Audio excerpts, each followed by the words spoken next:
अस्सलाम वालेकुम स्टूडेंट, अपने page chemistry tips and tricks के साथ मैं नेक्स्ट वीडियो में हाजिर हूँ आप लोगों के लिए। मैं बहुत ही इंटरेस्टिंग और बहुत ही इंपॉर्टेंट टॉपिक लेके आई हूँ, एसिडिक नेचर ऑफ अल्काइंस। इसके ऊपर लॉन्ग क्वेश्चन भी आ जाता है और बहुत सारे शॉर्ट क्वेश्चन भी बनते हैं, तो बड़े गौर से इस टॉपिक को सुनिएगा और पेज को सब्सक्राइब ज़रूर कर लीजिएगा। बेल आइकॉन भी प्रेस कीजिएगा ताकि नई वीडियोज़ आपको मिलती रहें। अल्काइंस, आपको पता है कि सिंगल बॉन्ड वाले जो अल्केन है, यहाँ पे जितने मैंने बॉन्ड बनाए हैं खाली उन सब के ऊपर हाइड्रोजन मौजूद है। ठीक है, जब कार्बन डबली बॉन्डेड हो जाते हैं तो अब 6 की बजाय 4 हाइड्रोजन होंगे इनके ऊपर, और जब कार्बन ट्रिपली बॉन्डेड हो जाते हैं तो दोनों तरफ एक एक हाइड्रोजन है। अच्छा, अब सवाल ये है कि ये जो मैंने सारे हाइड्रोजन बनाए हैं, क्या ये हाइड्रोजन एसिडिक हैं? एसिडिक हाइड्रोजन होने का मतलब ये है कि वो हाइड्रोजन H पॉजिटिव की फॉर्म में लीव कर जाए। तो अल्केन्स के केस में जब कोई एक हाइड्रोजन H पॉजिटिव बन के जाता है तो जिस कार्बन के ऊपर माइनस चार्ज बचता है दैट इज़ नॉट स्टेबल, तो इसलिए अल्केन्स जो हैं वो एसिडिक नहीं है। यही सिचुएशन अल्कीन के साथ है। अगर मैं कोई एक हाइड्रोजन हटा दूं तो डबल बॉन्ड वाले कार्बन के ऊपर जो नेगेटिव चार्ज आएगा वो भी स्टेबल नहीं होगा, तो इसलिए अल्कीन्स भी जो हैं एसिडिक नहीं होती, क्योंकि अल्कीन्स भी अपना प्रोटॉन लूज़ नहीं कर सकती। हाँ, जब अल्काइंस की बात हो तो अल्काइंस के जो ट्रिपल बॉन्ड वाले कार्बन के ऊपर जो हाइड्रोजन होता है वो अगर मैं लूज़ करा लूँ, इस साइड वाला मैं हाइड्रोजन लूज़ करा रही हूँ H पॉजिटिव की फॉर्म में, तो यहाँ जो नेगेटिव चार्ज आएगा बेटा दैट इज स्टेबल। यानी नेगेटिव चार्ज जो है वो अल्केन्स वाले कार्बन पे स्टेबल नहीं रह सकता, अल्कीन वाले कार्बन पे भी स्टेबल नहीं रह सकता, बट अल्काइन वाले कार्बन के ऊपर स्टेबल रह सकता है, ट्रिपली बॉन्डेड कार्बन के ऊपर स्टेबल रह सकता है। तो इसी चीज़ की वजह से जो अल्काइंस हैं वो एसिडिक हो जाती हैं, वो एसिडिक बिहेवियर शो करती हैं, वो अपना प्रोटॉन H पॉजिटिव की फॉर्म में डोनेट ईजीली कर सकती हैं। तो ये वजह हो गई जी आपके पास अल्काइंस जो हैं वो एसिडिक होने का क्या मतलब है। अब अगला सवाल हमारे पास आता है वाई, कि ऐसा क्यों है, ये नेगेटिव चार्ज इस कार्बन पे तो नहीं स्टेबल रह रहा, इस कार्बन पे भी स्टेबल नहीं रह रहा, तो इस कार्बन पे क्यों स्टेबल रह रहे हैं? तो तीनों कार्बन ही। देखो ना, जब हम बात करते हैं O नेगेटिव की, F नेगेटिव की, Cl नेगेटिव की, N नेगेटिव की, तो हमें पता है कि ये हाईली इलेक्ट्रोनेगेटिव एटम हैं, ये नेगेटिव चार्ज अपने ऊपर स्टेबल करा सकते हैं। लेकिन कार्बन तो है अच्छा खासा एक इलेक्ट्रोपॉजिटिव एलिमेंट है, तो इलेक्ट्रोपॉजिटिव एलिमेंट के ऊपर तो नेगेटिव चार्ज नहीं रह सकता, वो तो पॉजिटिव चार्ज सस्टेन करा सकता है। तो फिर ऐसा क्यों हुआ? ठीक है, और ये भी एक और अमेजिंग बात ये है कि यहाँ भी कार्बन है, यहाँ भी कार्बन है, यहाँ भी कार्बन है, तो ये दो कार्बन तो ये स्पेशलिटी नहीं रखते, इस कार्बन में ये स्पेशलिटी कहाँ से आई? तो जनाब इसका आंसर आपको बताने लगी हूँ, ज़रा गौर से सुनिएगा। इसका आंसर एक सीरीज़ ऑफ पॉइंट्स में आपको बताऊँगी। सबसे पहले, जब ट्रिपल बॉन्ड वाले कार्बन की हम बात करते हैं तो ये होता है sp हाइब्रिड। ठीक है, आप सब लोगों को मालूम है कि ट्रिपल बॉन्ड वाला कार्बन sp हाइब्रिड होता है।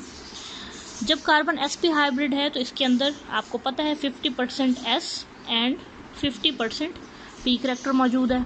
ठीक है, अच्छा, अब 50% s करैक्टर का मतलब ये है कि ये जो ऑर्बिटल है मोर क्लोज़र टू द न्यूक्लियस होगा। ठीक हो गया, और जब मोर क्लोज़र टू द न्यूक्लियस है तो न्यूक्लियस जो है वो बड़े इजीली स्टेबलाइज करा सकता है नेगेटिव चार्ज को। तो ये थी जनाब सारी कहानी। ये जो नॉर्मल कार्बन है जो कि sp3 है, तो इसके जो नेगेटिव चार्ज है वो sp3 ऑर्बिटल में होगा। इस कार्बन का जो है नेगेटिव चार्ज sp2 कार्बन में होगा, और इस कार्बन का नेगेटिव चार्ज sp ऑर्बिटल में होगा। ठीक है, यहाँ नेगेटिव चार्ज sp3 ऑर्बिटल में, यहाँ नेगेटिव चार्ज sp ऑर्बिटल में, sp2 ऑर्बिटल में, और यहाँ नेगेटिव चार्ज sp ऑर्बिटल में। तो sp3 में तो बहरहाल s करैक्टर बहुत कम है, जस्ट 25%। sp2 में भी नेगेटिव चार्ज काफ़ी कम है, 33%। लेकिन sp में इनके कंपैरिजन में s करैक्टर अच्छा खासा ज़्यादा है, 50%। तो 50% एस होने का मतलब क्या हुआ कि वो ऑर्बिटल न्यूक्लियस के काफ़ी ज़्यादा करीब होगा, और न्यूक्लियस है असल में जो इस नेगेटिव चार्ज को स्टेबलाइज कराता है। ठीक है, मैं यहाँ पे एक अल्केन लिख रही हूँ। ठीक है, इसके इधर हाइड्रोजन है, इधर CH2 CH3 है, इसका नाम है 1-ब्यूटीन। एक और अल्काइन मैं लिख रही हूँ, इसका नाम है 2-ब्यूटाइन। तो जनाब इसमें से 2 ब्यूटाइन एसिडिक नहीं है, 1 ब्यूटाइन एसिडिक है। क्यों? क्योंकि देखिए ना, जो कार्बन के ऊपर हाइड्रोजन है वो रिलीज हो सकता है ना, ये वाला हाइड्रोजन या ये वाला हाइड्रोजन तो रिलीज नहीं हो सकता ना। ये तो sp3 कार्बन के हाइड्रोजन है, ये भी sp3 कार्बन के हाइड्रोजन है। तो जहाँ कहीं पे ट्रिपल बॉन्ड आपका चेन के दरमियान में आ जाएगा, वहाँ पे वो अल्काइन एसिडिक नहीं होंगे, क्योंकि उन अल्काइन में एसिडिक नेचर का जो रिस्पॉन्सिबल प्रोटॉन है वो है ही नहीं।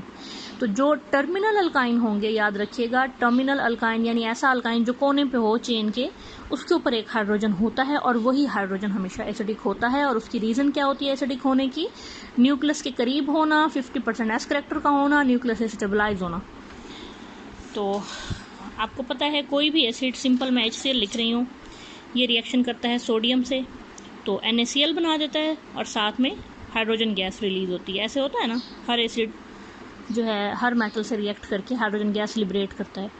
तो अब अल्काइंस एसिडिक हैं तो ये भी मेटल्स के साथ रिएक्ट करते हैं और मेटल अल्कानाइड्स बनाते हैं। ठीक है, ये आपकी दूसरी हेडिंग है, मेटल अल्कानाइड। अब HCl की जगह मैं यहाँ पे अगर लिख लूँ इथाइन, यानी इसके अंदर दो एसिडिक हाइड्रोजन हैं और इसका रिएक्शन सोडियम से कराऊँ तो भी ऐसा ही होगा कि हाइड्रोजन H2 बन के निकल जाएंगे और जहाँ हाइड्रोजन थे वहाँ सोडियम लग जाएंगे। ठीक है, Na+C- यहाँ माइनस+। अब ये माइनस+ क्यों लिखा है बेटा? जहाँ कहीं ऑर्गेनिक केमिस्ट्री के अंदर आयनिक बॉन्ड बनता है तो उस आयनिक बॉन्ड को आपने प्लस माइनस के साथ लिखना ज़रूरी होता है।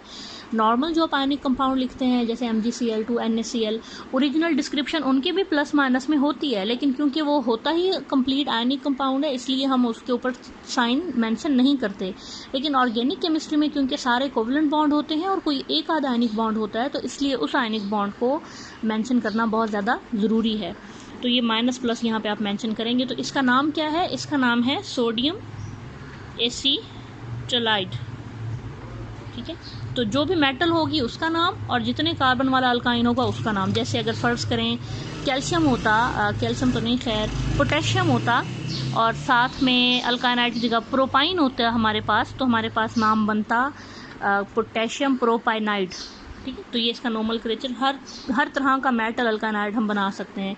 सिल्वर एसिटलाइड भी बना सकते हैं, सिल्वर ब्यूटानाइड भी बना सकते हैं एंड सो ऑन। तो ये एक एबिलिटी होती है अल्काइनाइड बनाने की। ठीक हो गया, चलें।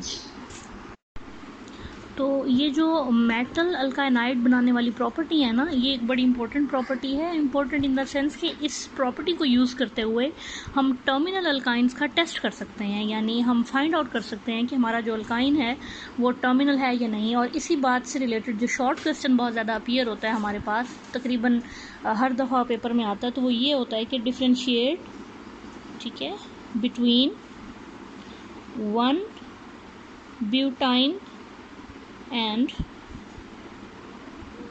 2 ब्यूटाइन। ये जो है ना मोस्टली हमारे पास क्वेश्चन आता है। तो सबसे पहले 1 और 2 ब्यूटाइन का स्ट्रक्चर देख लें। 1 ब्यूटाइन में आपके पास पहले कार्बन के ऊपर जो है ट्रिपल बॉन्ड लगा हुआ है और 2 ब्यूटाइन के ऊपर आपके पास दूसरे कार्बन के ऊपर ट्रिपल बॉन्ड लगा हुआ है। तो जैसा कि मैं अभी बता चुकी हूँ, देखिए यहाँ पे जो है ये वाला जो हाइड्रोजन है ये एसिडिक है। क्यों? क्योंकि ट्रिपल बॉन्ड वाले कार्बन के ऊपर मौजूद है, जबकि यहाँ पे ट्रिपल बॉन्ड के ऊपर जो कार्बन है उनके ऊपर हाइड्रोजन मौजूद है ही नहीं, उसके ऊपर डायरेक्ट कार्बन लगे हुए हैं। तो ये जो 1 ब्यूटाइन है, क्योंकि इसके अंदर टर्मिनल हाइड्रोजन मौजूद है तो ये एसिडिक होगा, जबकि ये जो 2 ब्यूटाइन है इसके ऊपर टर्मिनल हाइड्रोजन मौजूद नहीं है तो ये फिर नॉन एसिडिक होगा। अब इस चीज़ को हम टेस्ट के देखें ना, जब आपके पास कोई कंपाउंड लैब में पड़ा होता है तो उसके बॉन्ड तो नहीं आपको नज़र आ रहे होते ना, आपको तो वो बिल्कुल एक लिक्विड या सॉलिड सा नज़र आ रहा होता है। तो कोई ना कोई टेस्ट किया जाता है ना ये चीज़ फाइंड करने के लिए। तो यहाँ टेस्ट के लिए जो हम रिएक्शन करेंगे वो यही मेटल अल्काइनाइड का रिएक्शन होगा। पहला जो टेस्ट है वो है टॉलेंस रिएजेंट के साथ, टॉलेंस रिएजेंट। ठीक है, इसमें जो टेस्ट है आपका टॉलेंस रिएजेंट के साथ, तो इसमें आप बनाएंगे सिल्वर अल्काइनाइड बनाएंगे आप। और कैसे बनाएंगे देखिए ज़रा, ये हमारे पास ब्यूटाइन है, ठीक हो गया जी, ये लें जी, इसका रिएक्शन का टॉलरेंट रीजन आपको पता है, अमोनिकल सिल्वर नाइट्रेट को कहते हैं सिल्वर नाइट्रेट एंड अमोनिकल का मतलब होता है अमोनिकल सिल्वर नाइट्रेट यानी अमोनिया के अंदर सिल्वर नाइट्रेट NH4OH के अंदर। इसका फ़ायदा क्या है ये भी आपको पता चल जाएगा, ये आपके एनाइन को यूज़ कराने के काम आएगा। तो आप देखेंगे कि यहाँ रिएक्शन क्या होगा, यहाँ जनाब ये जो हाइड्रोजन है ये वाला ये एसिडिक है तो ये रिमूव हो जाएगा और इसकी जगह मेटल लग जाएगा, मेटल का एटम। और मैंने अभी आपको बताया ये आयनिक बॉन्ड है तो ये प्लस माइनस लिखेंगे साथ में, तो ये आपके पास बन गया सिल्वर का ब्यूटानाइड। ठीक हो गया। अल्कानाइड की जगह अब यहाँ हम ब्यूटानाइड लिखेंगे क्योंकि 4 कार्बन वाला अल्काइन है हमारे पास।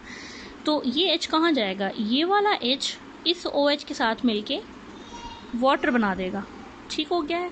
तो अब क्या चीज़ रह गई, अब यहाँ से नाइट्रेट और यहाँ से अमोनियम रह गए, NH4 प्लस होता है NO3 माइनस होता है तो ये बन जाएगा NH4NO3 अमोनियम नाइट्रेट।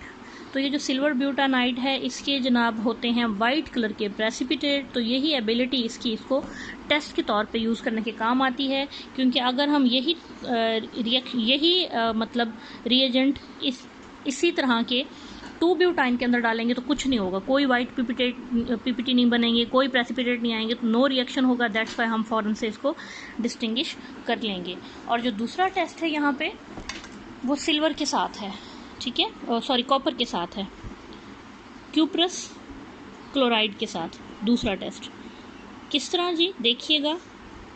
दूसरे टेस्ट में हम क्या करेंगे, हम यहाँ पे दूसरे टेस्ट में हमारे पास सिंपली है ये मैं फिर से वही 1 ब्यूटाइन लिख रही हूँ, साथ में हमारे पास है जनाब अब AgNO3 की जगह Cu2Cl2 क्यूप्रस क्लोराइड है हमारे पास। ठीक हो गया। और साथ में हम यहाँ पे भी अमोनिकल ही लेंगे यानी NH4OH के अंदर ही रिएक्शन कराएंगे। तो आप देखेंगे कि हमारे पास प्रोडक्ट में क्या आ जाएगा जी, देखते हैं। ये वाला जो हाइड्रोजन है, ये वाला हाइड्रोजन, ठीक है, ये रिमूव हो जाएगा क्योंकि ये एसिडिक है। और कैसे रिमूव हो जाएगा, इसे OH के साथ। तो यहाँ पे आप पहले प्रोडक्ट बना लें कि इसकी जगह जो मेटल लगेगा वो कॉपर है, in this case it is copper. ठीक है, Cu प्लस C माइनस, ये आयनिक बॉन्ड है ना, मैं अभी आपको बता चुकी हूँ। ये हाइड्रोजन इस OH के साथ वाटर बना चुका है और यहाँ क्या रह जाएगा, यहाँ Cl और यहाँ NH मिलके NH4Cl बना देंगे। बैलेंस कर लें इसको, हर चीज़ के साथ आप 2 लगा दें तो ये इक्वेशन आपकी सिर्फ इसको छोड़ के तो ये इक्वेशन बैलेंस हो गई। अब ये है, इसको कहा जाएगा कॉपर ब्यूटानाइड। कॉपर का ब्यूटानाइड बना है, ये पिछला वाला सिल्वर का था। और इसके भी प्रेसिपिटेट है और मज़े की बात यह है रेड कलर के हैं। तो अगर तो रेड प्रेसिपिटेट आ गए हैं तो आपका जो है कंपाउंड वो टर्मिनल अल्काइन होगा। लेकिन अगर पीपीटी नहीं आए रेड वाले तो डेफिनेटली फिर आपका जो कंपाउंड है वो उसका टर्मिनल अल्काइन नहीं होगा, कहीं दरमियान में होगा। तो जो 2 ब्यूटीन है वो ये टेस्ट शो नहीं करेगा, नो रिएक्शन होगा। तो जनाब इस तरह आपका ये टॉपिक आज का कंप्लीट हुआ है। अगर आपको कोई वीडियो किसी टॉपिक पे आपको वीडियो चाहते हैं बनवाना तो आप कमेंट में वो टॉपिक ज़रूर लिखें, उसको मैं किसी डिफरेंट तरीके से या डिफरेंट अप्रोच से आपको इजी करके ज़रूर पढ़ाऊँगी। और मेरा चैनल सब्सक्राइब ज़रूर कीजिए। ओके बच्चों, अल्लाह हाफिज़।